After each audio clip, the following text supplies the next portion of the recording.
The ജേർണലിസ്റ്റിലേക്ക്. Iran യുദ്ധം 10 ദിവസത്തിൽ എത്തി നിൽക്കുകയാണ്. ഈ 10 ദിവസവും നമ്മൾ കണ്ടത് അതിഭീകരമായ പ്രത്യാക്രമണങ്ങളാണ്.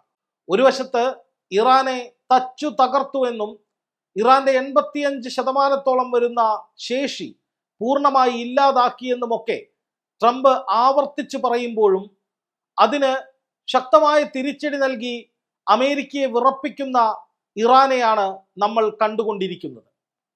നോക്കാം 10-ാം ദിവസം ഈ യുദ്ധത്തിനുണ്ടായ ഏറ്റവും പ്രധാനമായ ചില മാറ്റങ്ങൾ. അതായത് ഈ യുദ്ധം നമ്മളൊക്കെ കരുതിയതിനേക്കാൾ ഭീകരമായി അതിഗുരുതരമായ പ്രത്യാഘാതങ്ങൾ ഈ ലോകത്തിന് ഉണ്ടാക്കുന്ന വിധത്തിൽ വലിയൊരു മാറ്റത്തിന് വിധേയമായിരിക്കുന്നു എന്നുള്ളതാണ് ഏറ്റവും പ്രധാനപ്പെട്ട കാര്യം. അതിൽ തന്നെ ഇറാന് വലിയ നാശനഷ്ടങ്ങൾ ഉണ്ടാക്കിയെന്ന ട്രംപിന്റെ ഒരു ക്ലെയിം, ഒരു അവകാശവാദം പുറത്തു വരുന്നുണ്ട്. അതിന് എന്താണ് സംഭവിച്ചത് എന്ന രസകരമായ ഒരു വസ്തുത കൂടി ഈ വീഡിയോയിൽ ഞാൻ പറയുന്നുണ്ട്. ആദ്യം തന്നെ BBC എന്ന അന്താരാഷ്ട്ര മാധ്യമത്തിൽ വന്നൊരു വാർത്ത വായിക്കാം. US launches fresh strikes on Iran as Trump warns of retaliation for deaths of soldiers. അതായത് ട്രംപ് അമേരിക്കൻ സൈനികരെ വധിച്ച ഇറാൻ നടപടിയോട് പ്രതികാരം ചെയ്യുമെന്ന് പറഞ്ഞതിന് ശേഷം വലിയ ആക്രമണങ്ങളാണ് ഇറാനിൽ നടന്നുകൊണ്ടിരിക്കുന്നത് എന്നാണ് BBC റിപ്പോർട്ട് ചെയ്യുന്നത്. BBC മാത്രമല്ല, പാശ്ചാത്യ മാധ്യമങ്ങളൊക്കെ ഇറാന് വലിയ നാശനഷ്ടം സംഭവിച്ചു കഴിഞ്ഞു എന്ന് തന്നെയാണ് ട്രംപിനെ ഉദ്ധരിച്ച് പറഞ്ഞുകൊണ്ടിരിക്കുന്നത്. ഇനി അതിനുള്ള കാരണം എന്താണ്? എന്തുകൊണ്ടാണ് അമേരിക്ക ഇപ്പോൾ യുദ്ധം ചെയ്യുന്നത്? അത് അമേരിക്കൻ സൈനികർ കൊല്ലപ്പെട്ടതിനുള്ള പ്രതികാരമാണ്. എങ്ങനെയാണ് അമേരിക്കൻ സൈനികർ കൊല്ലപ്പെട്ടത്? അത് ട്രംപ് വീണ്ടും യുദ്ധം തുടങ്ങിയത് കൊണ്ടാണ്. എന്തുകൊണ്ടാണ് ട്രംപ് വീണ്ടും യുദ്ധം തുടങ്ങിയത്? അത് വെടിനിർത്തൽ കരാർ ലംഘിച്ചത് കൊണ്ടാണ്. ആരാണ് ആ വെടിനിർത്തൽ കരാർ ലംഘിച്ചത്? അത് അമേരിക്ക തന്നെയാണ്. എങ്ങനെയാണ് വെടിനിർത്തൽ കരാർ നിലവിൽ വന്നത്? അത് ഫെബ്രുവരി 28-ന് യുദ്ധം ആരംഭിച്ചതിന് ശേഷമാണ്. എങ്ങനെയാണ് ഫെബ്രുവരി 28-ന് യുദ്ധം ആരംഭിച്ചത്?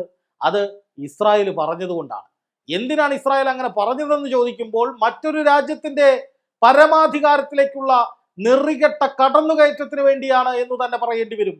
ട്രംപിന്റെ മനസ്സിൽ ഹോർമുസ് ആയിരുന്നു ചിന്ത. അത് പിടിച്ചെടുത്താൽ ലോകത്തിന്റെ വലിയൊരു സമ്പദ് മേഖല കൈവെള്ളയിലിട്ട് അമ്മാനമാടാമെന്ന ബിസിനസ് തന്ത്രം കൂടി ട്രംപിനുണ്ടായിരുന്നു.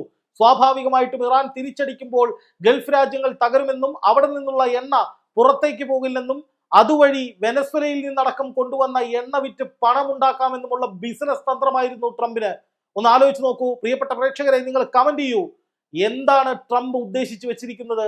ഗൾഫ് രാജ്യങ്ങളെയും, നമുക്ക് ഏറ്റവും പ്രിയപ്പെട്ട നമ്മുടെ രാജ്യത്തിന്റെ സമ്പദ് വ്യവസ്ഥയുടെ അടിസ്ഥാനമായി നിലകൊണ്ടിട്ടുള്ള ഗൾഫ് മണി, അല്ലെങ്കിൽ ഗൾഫ് രാജ്യങ്ങളിലെ നമ്മുടെ സഹോദരങ്ങൾ തൊഴിലെടുക്കുന്ന സ്ഥലങ്ങൾ, അവിടങ്ങളിൽ മുഴുവൻ ഒരു വലിയ അരക്ഷിതാവസ്ഥ ഉണ്ടാക്കുന്ന വിധത്തിൽ ഈ യുദ്ധത്തിന് ഇറങ്ങിത്തിരിച്ച അമേരിക്കയുടെ മനസ്സിൽ ഹോർമുസ് പിടിച്ചെടുക്കുക എന്ന വ്യവസായ താല്പര്യമായിരുന്നു. തങ്ങളുടെ എണ്ണ വിറ്റഴിക്കുക എന്ന ബിസിനസ് താല്പര്യമായിരുന്നു. അതിനാണ് ഇവിടെ കിടന്ന് കുറെ എണ്ണങ്ങൾ ട്രംപിന് ഇപ്പോഴും കൈയടിച്ചുകൊണ്ടിരിക്കുന്നത്. പറയൂ പ്രിയപ്പെട്ട പ്രേക്ഷകരെ, നമ്മൾ ഇത് അംഗീകരിച്ചു കൊടുക്കേണ്ടതുണ്ടോ? ട്രംപിന്റെ സ്വകാര്യ ലാഭത്തിന് വേണ്ടി, അമേരിക്കയ്ക്ക് സാമ്പത്തിക നേട്ടം ഉണ്ടാക്കാൻ വേണ്ടി മാത്രം തുടങ്ങിവെച്ച് ഇപ്പോൾ ഗുരുതരാവസ്ഥയിൽ മുന്നോട്ട് കൊണ്ടുപോയിക്കൊണ്ടിരിക്കുന്ന ഈ യുദ്ധത്തിൽ നമ്മൾ അമേരിക്കയെ പിന്തുണയ്ക്കേണ്ടതുണ്ടോ? അമേരിക്കയുടെ ഭാഗം ശരിയാണെന്ന് പറയേണ്ടതുണ്ടോ? അമേരിക്കയെ അന്ധമായി വർഗീയ താല്പര്യങ്ങളുടെ പുറത്ത് കൈയടിച്ച് സംരക്ഷിക്കേണ്ടതുണ്ടോ? നിങ്ങൾ പറയൂ. അതിനുള്ള ഉത്തരവാണ് നമുക്ക് വേണ്ടത്. കാരണം ഈ യുദ്ധത്തിനെതിരെ ലോകവ്യാപകമായി പ്രതിഷേധമുയരുകയും ഈ യുദ്ധം അവസാനിപ്പിക്കുകയും ചെയ്തില്ലെങ്കിൽ ഗുരുതരമായ പ്രത്യാഘാതങ്ങൾ ഈ ലോകത്തിന് മുഴുവൻ ഉണ്ടാകും. ട്രംപ് പറയുന്നത് എന്താണ് എന്ന് BBC വാർത്തയിൽ നോക്കുക. Trump earlier said Iran had been hit very hard the previous night in honor of the 3 US soldiers killed recently, 2 in Jordan and 1 in Iraq. In response to the latest wave, Iran said it struck 2 oil tankers in the waterway as well as US military assets in Bahrain and Kuwait. State news agency IRNA reported President Masoud Pezeshkian said Iran was now fighting a full-scale war with the US. എന്നാണ് 2 പാരഗ്രാഫുകളിലായി ഈ പറയുന്ന BBC-യിൽ വന്നിരിക്കുന്ന report. ഇതിൽ ആദ്യത്തെ പാരഗ്രാഫിൽ പറയുന്നത് Trump പറഞ്ഞിട്ടുള്ള ഒരു അവകാശവാദമാണ്. അതികഠിനമായി ഞങ്ങൾ ഇറാനെ ആക്രമിക്കും, ഇറാനെ തീർത്തു, ഇറാനെ തകർത്തു, ഇറാന്റെ 90% സൈനിക ആയുധ കേന്ദ്രങ്ങൾ ഇല്ലാതായി എന്ന് ട്രംപ് പറഞ്ഞിട്ടുണ്ട്. ആ പറഞ്ഞതിന് ശേഷം തൊട്ടു പിന്നാലെ എന്താണ് സംഭവിച്ചത് എന്നുള്ളതിന്റെ ഉത്തരവും ഈ വാർത്തയിൽ തന്നെയുണ്ട്. ട്രംപ് അതിശക്തമായ ആക്രമണത്തിന് ഉത്തരവിടുകയും അതനുസരിച്ച് ഇറാനിലെ ഖിഷം ദ്വീപും ബന്ദർ അബ്ബാസും ഒക്കെ അടങ്ങുന്ന പല ഭാഗങ്ങളിലും വലിയ തോതിലുള്ള ആക്രമണങ്ങൾ അമേരിക്ക അഴിച്ചുവിടുകയും ചെയ്തിട്ടുണ്ട്. പക്ഷേ അതുകൊണ്ടൊന്നും ഇറാനെ ഒന്നും ചെയ്യാൻ കഴിഞ്ഞിട്ടില്ല എന്നും ഇറാൻ ബഹ്റൈനിലെയും കുവൈറ്റിലെയും ഒക്കെ അമേരിക്കൻ സൈനിക കേന്ദ്രങ്ങൾ ആക്രമിച്ച് തകർത്തു എന്നുമൊക്കെയാണ് ഈ വാർത്തയിൽ പറയുന്നത്. അതായത് ട്രംപ് വിചാരിച്ചതുപോലെ യുദ്ധം മുന്നോട്ട് പോകുന്നതേയില്ല. ട്രംപിന് വലിയ ഞെട്ടലുണ്ടാവുകയാണ്. കാരണം ഓരോ ദിവസവും ട്രംപ് പറയുന്നു ഇറാന്റെ അത് തകർത്തു, ഇറാന്റെ ഇത് തകർത്തു, ഇറാൻ തീർന്നു, ഇറാൻ തകർന്നു എന്നൊക്കെ. പക്ഷേ അക്ഷരാർത്ഥത്തിൽ ഇതൊക്കെ പച്ച നുണയാണ് എന്ന് തെളിയിക്കുന്ന വിധത്തിൽ ഇറാൻ തിരിച്ചടിച്ചുകൊണ്ടിരിക്കുകയാണ്. അപ്പൊ പിന്നെ എന്ത് ചെയ്യും? വീണ്ടും ഇറാനെ ആക്രമിക്കുക. ഇന്നലെ രാത്രിയും കഴിഞ്ഞ രാത്രിയും, അതായത് 48 മണിക്കൂറിനിടെ 10 മണിക്കൂർ തുടർച്ചയായി ഇറാനിലേക്ക് അമേരിക്ക ആക്രമണം നടത്തി. സ്വാഭാവികമായിട്ടും ഒരു രാജ്യം അതിൻ്റെ 90% വരുന്ന ആയുധങ്ങൾ, വ്യോമസേന, നാവികസേന, കരസേന, ഇത് മുഴുവൻ തകർക്കപ്പെട്ടു എന്ന് ട്രംപ് ക്ലെയിം ചെയ്യാം. അങ്ങനെ ഒരു രാജ്യത്തേക്ക് 10 മണിക്കൂർ നീണ്ട ആക്രമണം ഉണ്ടായാൽ പിന്നെ ആ രാജ്യം ബാക്കിയുണ്ടാകുന്നു? നിങ്ങൾ പറ. അങ്ങനെ തന്നെയാണ് ഇറാനെ അമേരിക്ക കൈകാര്യം ചെയ്തതെന്നാണ് അമേരിക്ക പറഞ്ഞത്. പക്ഷേ ഇറാൻ തരിപ്പണമായി എന്ന് അവകാശവാദം ഉന്നയിച്ചതേ ട്രംപിന് ഓർമ്മയുള്ളൂ. പിന്നെ കിട്ടിയത് മുഴുവൻ കനത്ത തിരിച്ചടികളാണ്. 2 ടാങ്കറുകൾ വീണ്ടും ഹോർമൂസിൽ പൊട്ടിത്തെറിച്ചു. ഇറാന്റെ ശക്തമായ ആക്രമണത്തിൽ അമേരിക്കയുടെ വാക്ക് വിശ്വസിച്ച് ഹോർമൂസിലൂടെ കടന്നുപോയ 2 കപ്പലുകൾ തകർത്തുകൊണ്ട് ഇറാൻ പ്രതികാരം ചെയ്തു. ബഹ്റൈനിലെയും കുവൈറ്റിലെയും ജോർദാനിലെയും സൈനിക കേന്ദ്രങ്ങൾക്ക് നേരെ നിരന്തരമായ ആക്രമണങ്ങളാണ് ഇറാൻ നടത്തിക്കൊണ്ടിരിക്കുന്നത്. അതായത് ഒരു വശത്ത് 10-ാം ദിവസം ഇറാനിലേക്ക് തീവ്രമായ ആക്രമണങ്ങൾ നടത്തി എങ്ങനെയെങ്കിലും ഇറാനെ കീഴടക്കുക, എത്രയും വേഗം ഈ യുദ്ധം അവസാനിപ്പിക്കുക എന്ന ലക്ഷ്യത്തോടു കൂടി അമേരിക്ക നീങ്ങുകയാണ്. മുമ്പെങ്ങുമില്ലാത്ത വിധത്തിലുള്ള വ്യഗ്രത, വെപ്രാളം, വിറളി ട്രംപിനുണ്ട്. കാരണം അമേരിക്കൻ സൈനികർ കൊല്ലപ്പെട്ടുകൊണ്ടേയിരിക്കുകയാണ്. അമേരിക്കൻ സൈനിക കേന്ദ്രങ്ങൾ, വിമാനങ്ങൾ ഒക്കെ തകർക്കപ്പെട്ടുകൊണ്ടേയിരിക്കുകയാണ്. അമേരിക്കയുടെ കോടാനുകോടി ഡോളർ വിലയുള്ള റീഫ്യൂവലിംഗ് വിമാനങ്ങളും ഫൈറ്റർ ജെറ്റുകളും ഒക്കെ നിമിഷ നേരം കൊണ്ട് 10 രൂപ വിലയുള്ള മാലപ്പടക്കം പോലത്തെ സാധനങ്ങൾ കൊണ്ട് ഇറാൻ തകർക്കുകയാണെന്ന് പറഞ്ഞാലും അതിശയോക്തി വേണ്ട.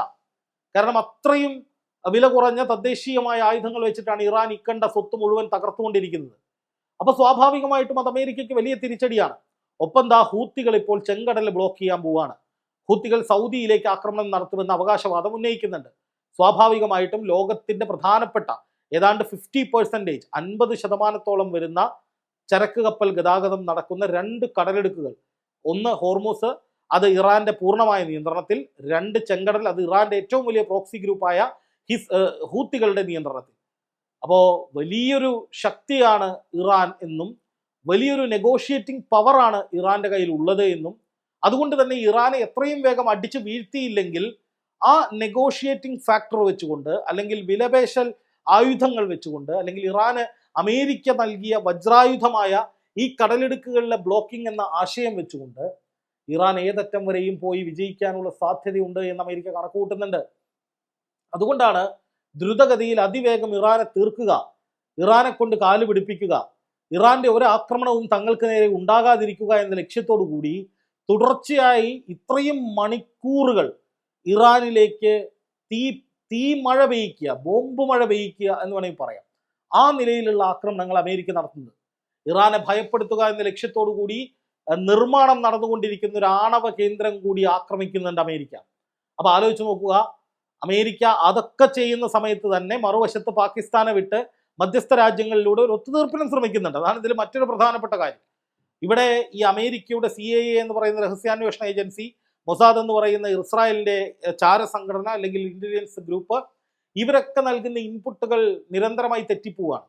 ഇവരൊക്കെ കരുതിയത് ഒരാക്രമണം ഇറാനിലേക്ക് നടക്കുമ്പോൾ തന്നെ അവിടുത്തെ ജനങ്ങൾ ആയത്തുള്ള അലി ഖാംനെയ്ക്കെതിരെ രംഗത്ത് വരും, അവിടെ ഒരു വലിയ പിളർപ്പുണ്ടാകും, ഭിന്നിപ്പുണ്ടാകും. അപ്പൊ അമേരിക്കൻ സൈന്യം അവിടെ ഇടപെട്ട് ആഭ്യന്തര കലാപം നടത്തുന്നവർക്കൊപ്പം നിൽക്കും, അങ്ങനെ ഇറാന്റെ ഭരണം പിടിച്ചെടുക്കും, അതുവഴി ഹോർമൂസ് കാൽക്കീഴിലാക്കും. അങ്ങനെയൊക്കെയുള്ള ഒരുപാട് സ്വപ്നങ്ങൾ ട്രംപിനും നെതന്യാഹുവിനും ഈ ഇന്റലിജൻസ് ഏജൻസികളുടെ നിർദ്ദേശപ്രകാരം വലിയ സ്വപ്നങ്ങൾ ഉണ്ടായിരുന്നു. പക്ഷെ അതൊക്കെ തച്ചു തകർക്കപ്പെടുന്ന വിധത്തിൽ ശക്തമായ പ്രഹരമാണ് നിരന്തരമായി ഇറാൻ നൽകിക്കൊണ്ടിരിക്കുന്നത് എന്ന് വരുമ്പോൾ ഈ ഏജൻസികളുടെ വിശ്വാസ്യത പോലും ചോദ്യം ചെയ്യുന്ന വിധത്തിലേക്ക്, അല്ലെങ്കിൽ അവരുടെ കണക്കുകൂട്ടലുകൾ മുഴുവൻ പാളിപ്പോയി, തകർന്നുപോയി എന്ന തരത്തിലേക്ക് കൂടി ഇതിനെ വ്യാഖ്യാനിക്കാവുന്നതാണ്. എന്തായാലും ഈ യുദ്ധത്തിൽ വലിയ തോതിലുള്ള തിരിച്ചടി അമേരിക്കയ്ക്ക് തുടരുകയാണ് എന്നുള്ളതാണ് നമ്മൾ മനസ്സിലാക്കേണ്ട ഏറ്റവും പ്രധാനപ്പെട്ട യാഥാർത്ഥ്യം. അതായത് അമേരിക്കയ്ക്ക് 10 മണിക്കൂറോളം തുടർച്ചയായി ഇറാനിലേക്ക് ആക്രമണം നടത്തിയിട്ടും ഇറാന്റെ ഭാഗത്തു നിന്നുള്ള തിരിച്ചടികളെ തടയാൻ സാധിക്കുന്നില്ല. അതിന്റെ അർത്ഥം ജൂൺ 15-17 ദിവസങ്ങളിലായി തയ്യാറാക്കപ്പെട്ട നടപ്പാക്കപ്പെട്ട ഒരു വെടിനിർത്തൽ കരാറിന് സമാനമായി എന്തെങ്കിലും ഒരു കരാറോ രേഖയോ ഇല്ലാതെ ഒരു ഒത്തുതീർപ്പും സാധ്യമല്ല. അത് പൂർണ്ണമായും ഇറാന് വഴങ്ങിക്കൊടുത്തുകൊണ്ടുള്ളത് തന്നെയായിരിക്കണം. അല്ലെങ്കിൽ ഈ യുദ്ധത്തിൽ അമേരിക്കയ്ക്ക് തിരിച്ചടി ഉണ്ടാകും, അമേരിക്കയുടെ കണക്കുകൂട്ടലുകൾ പിഴയ്ക്കും. കാരണം യുദ്ധത്തിൽ ജയിക്കണം, ഹോർമൂസ് പിടിക്കണം, അല്ലെങ്കിൽ തങ്ങൾ പറയുന്നതൊക്കെ നടക്കണം എന്നുള്ള ചിന്ത അമേരിക്കയ്ക്ക് മാത്രമേ ഉള്ളൂ. ഇറാനെ സംബന്ധിച്ച് ആത്യന്തികമായി അവരുടെ ലക്ഷ്യം പ്രതികാരം മാത്രമാണ്. പ്രതികാരത്തിലൂന്നി യുദ്ധം ചെയ്യുന്ന ഒരു ഗ്രൂപ്പിനോട് അല്ലെങ്കിൽ ഒരു രാജ്യത്തോട് മരിച്ചാലും രക്തസാക്ഷിത്വം വരിച്ചാലും പ്രതികാരം ചെയ്തിരിക്കുമെന്ന് നിശ്ചയിച്ചുറപ്പിച്ച് നിലപാടിൽ ഉറപ്പിച്ച് രംഗത്തിറങ്ങുന്ന ഒരു ടീമിനോട് അല്ലെങ്കിൽ ഒരു രാജ്യത്തോട് അവരോട് പേടിപ്പിച്ച് ഭയപ്പെടുത്തി അവർക്ക് നേരെ ആക്രമണം നടത്തി അവരെ കീഴ്പ്പെടുത്താമെന്ന് ചിന്തിക്കുന്നത് തന്നെ മണ്ടത്തരമാണ്. ആ മണ്ടത്തരമാണ് ഇപ്പോൾ ട്രംപ് ചെയ്തുകൊണ്ടിരിക്കുന്നത്. അതിനാണ് നമ്മളൊക്കെ അനുഭവിച്ചു കൊണ്ടിരിക്കുന്നത് എന്നുകൂടി പറയേണ്ടി വരും.